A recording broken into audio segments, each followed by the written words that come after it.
Despite the impact on your wages, you may feel you have to vote for these proposals because it is in the national interest. Let us assure you that this is not the case. The government claims that it will save over €1 billion from these proposals, but they know that this isn't so. Cuts do not equal savings. In the first instance, the government loses direct tax revenue in the form of income tax and PRSI, universal social charge, pension levy, and pension contributions. This will eat up over €500 million of those cuts. Then there is the loss of consumer spending. These proposals will take nearly €500 million out of the consumer economy. This will reduce VAT revenue and taxes from businesses.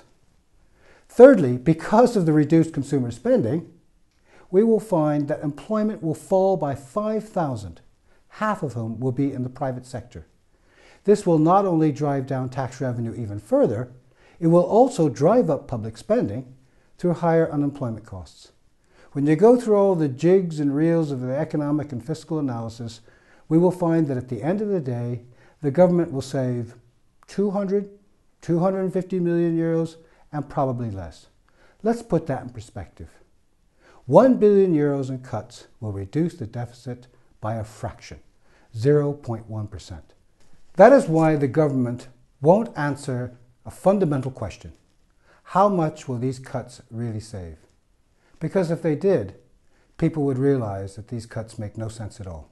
And that's why when the ESRI studied the impact of a number of tax and spending cut measures on the public finances, they found that cutting public sector wages is the least effective way to reduce the deficit.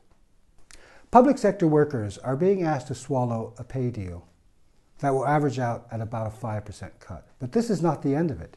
Every year, inflation is eating away at workers' wages, whether in the public or the private sector. When you factor this in, the pay cuts will actually equal 10% in real terms over the lifetime of the agreement. And this figure will be higher for shift workers. And then, when you consider the additional taxation coming down the line, property tax, water charges, further cuts in child benefit and other income support, the cuts in disposable income will be higher still. It is a callous government that continually comes back to a group of workers who have already taken so many hits in their pay to look for more, especially when it knows it will have little effect on the public finances. So if public sector workers reject this deal, they should know that in so doing, they are voting to increase consumer spending and keep more businesses in business. They are voting to keep more private sector workers in their jobs. They are voting for higher economic growth. And they needn't worry about the impact on public finances